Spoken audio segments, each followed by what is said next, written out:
Operation Sindoor సమయంలో భారత్ యుద్ధ విమానాలను కోల్పోయిందని chief of defence staff general Anil Chauhan అంగీకరించారు. ఎన్ని యుద్ధ విమానాలను కోల్పోయింది బయటపెట్టలేదు. 4 రాఫెల్స్ సహా 6 ఫైటర్లను కూల్చామని పాకిస్తాన్ చెబుతున్నది మాత్రం తప్పని స్పష్టం చేశారు.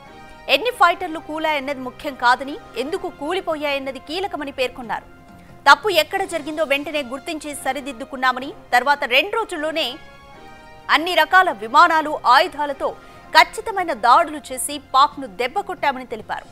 పాక్తో నెలకొన్న ఉద్రిక్తతల్లో భారత్ యుద్ధ విమానాలను కోల్పోయిందన్న అంశాన్ని అధికారికంగా అంగీకరించడం ఇదే తొలిసారి.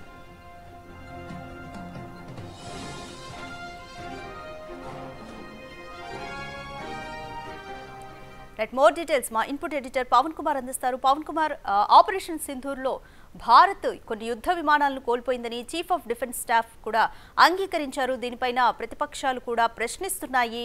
అయితే ఎందుకు కోల్పోయామన్నది మాత్రం చెప్పడం లేదు. కోల్పోయినా కూడా ప్రతిదాడులు చేశామని కేంద్రం చెప్తుంది. సో ఎలా చూడాలి పరిణామాలని? వాస్తవానికి దీనిపైన పెద్ద రాజకీయ దుమారమే రేగుతూ ఉంది. దీనిపైన అటు రాహుల్ గాంధీ మొదటి నుంచి కూడా ప్రశ్నిస్తూ ఉన్నారు. ఎన్ని యుద్ధ విమానాలు కోల్పోయాము, అది ప్రజలకు తెలియజెప్పాల్సిన అవసరం ఉంది. ఖచ్చితంగా ప్రజలకు నిజం తెలియాలి అంటూ ఆయన పదే పదే ప్రశ్నిస్తూ ఉన్నారు. కానీ దీనికి సమాధానం చెప్పకుండా ప్రభుత్వం ఇప్పటిదాకా ఎదురుదాడికే ప్రయత్నించింది. మీరు పాకిస్తాన్కి అనుకూలంగా మాట్లాడుతున్నారంటూ ఎదురుదాడి చేయడానికి ప్రయత్నించింది. కానీ మొదటిసారిగా అటు CDS Anil Chauhan, chief of army staff, నిన్న ఒక సింగపూర్లో ఒక షాంగ్రీలా డైరీస్ కార్యక్రమంలో పాల్గొన్నారు. ఆయన అక్కడ ఒక అంతర్జాతీయ ఛానల్స్కి, మీడియా సంస్థలకి ఇచ్చిన ఒక ఇంటర్వ్యూలో ఆయన స్వయంగా ఒప్పుకున్నారు. ఇప్పటికే పాకిస్తాన్ ప్రధాని షహబాజ్ షరీఫ్ మొత్తం 6 విమానాలను, భారత వైమానిక దళానికి చెందిన ఫైటర్ జెట్లను 6ని కూల్చివేశామంటూ ఆయన ప్రకటించారు. కానీ అది శుద్ధ అవాస్తవం. కొన్ని ఫైటర్ జెట్లను, రాఫెల్ విమానాలను, కొన్ని జెట్లను కోల్పోయింది వాస్తవమే. కానీ అది వ్యూహంలో జరిగిన ఒక చిన్న పొరపాటు వల్ల జరిగింది. వెంటనే దాన్ని సరిదిద్దుకొని సమర్థవంతంగా పాక్ పైన దాడి చేశాము. చాలా ఖచ్చితత్వంతో మీటర్ డిస్టెన్స్లోనే వాటి స్థావరాలన్నింటినీ కూడా దెబ్బతీసామంటూ అటు అనిల్ చౌహాన్ చెప్తున్న పరిస్థితి ఉంది. దీనిపైనే అటు కాంగ్రెస్ మొదటి నుంచి కూడా పెద్ద ఎత్తున విమర్శలు చేస్తుంది. కొలాటరల్ డ్యామేజ్ జరిగింది. సైనికుల పట్ల తమకు పూర్తి విశ్వాసం ఉంది. ఇది మొన్న జరిగిన ఆపరేషన్ సింధూర్లో సైనికులు అసమాన ప్రతిభను చూపించారు. సైనికుల పట్ల పూర్తి గౌరవం ఉంది. కాకపోతే రాఫెల్ సంస్థకు చెందిన యుద్ధ విమానాలను పెద్ద ఎత్తున కొనుగోలు చేసాం. 100 కోట్ల రూపాయలు పోసి కొనుగోలు చేసాం.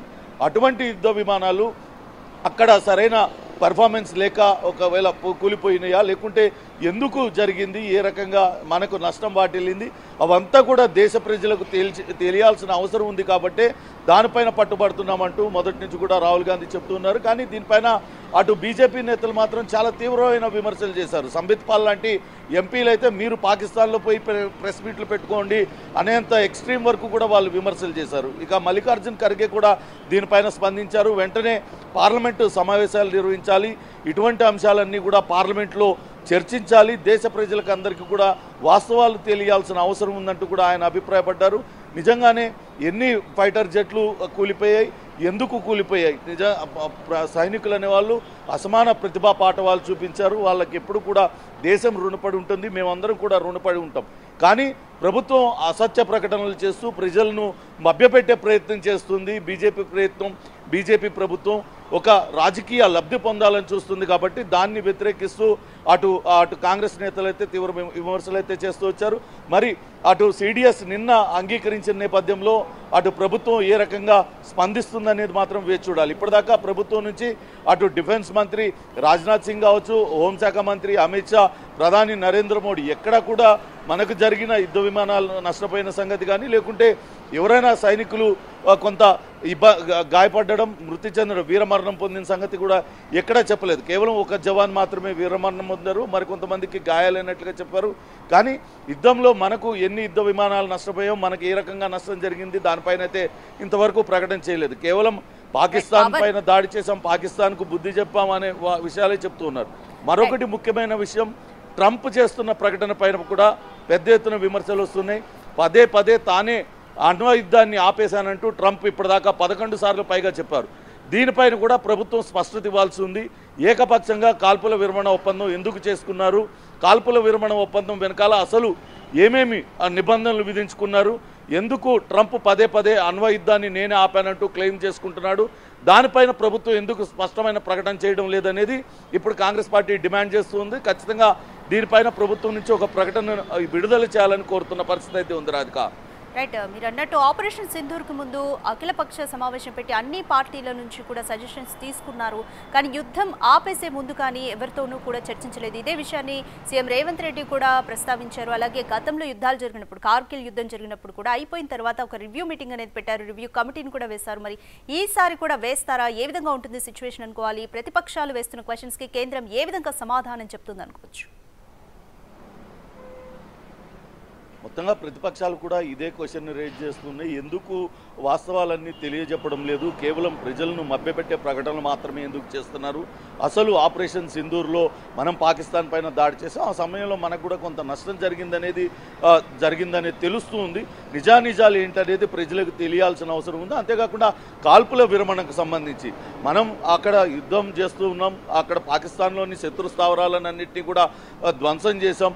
పాకిస్తాన్ భూభాగంలోకి 300 కిలోమీటర్ల లోపలికి వెళ్ళి అక్కడ ఉన్న ఉగ్రవాద శిబిరాలన్నింటినీ కూడా కూల్చివేశామంటూ చెప్తూ వస్తున్నారు. అవన్నీ కూడా నిజంగానే చేసినప్పటికీ దానికి వెంటనే కాల్పుల విరమణ ఎందుకు చేయాల్సి వచ్చింది?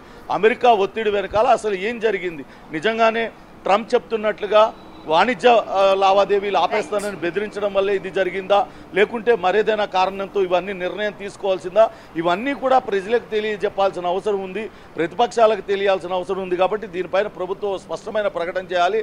అప్పుడే దీనిపైన ఉన్న అనేక అనుమానాలు కూడా వీడిపోతాయంటూ అటు ప్రతిపక్షాలు డిమాండ్ చేస్తున్న పరిస్థితి ఉంది. అందుకే దీనిపైన ప్రత్యేకంగా అటు పార్లమెంట్ సమావేశాలు నిర్వహించాలి అత్యవసరంగా అటు ఏఐసిసి అధ్యక్షుడు మల్లికార్జున్ ఖర్గే డిమాండ్ చేస్తున్నారు Radhika. Right, thank you Pavan. Operation Sindoor సమయంలో భారత్ అయితే కొన్ని యుద్ధ విమానాలను కోల్పోయిందని CDS general Anil Chauhan admit చేశారు. కానీ ఎన్ని యుద్ధ విమానాలను కోల్పోయిందన్నది మాత్రం ఇప్పటి వరకు బయటపడలేదు. దీనిపైన ప్రతిపక్షాలు కూడా ప్రశ్నలను అయితే సంధిస్తున్నాయి. పార్లమెంట్లో చర్చ జరగాలన్న డిమాండ్స్ వినిపిస్తున్నాయి.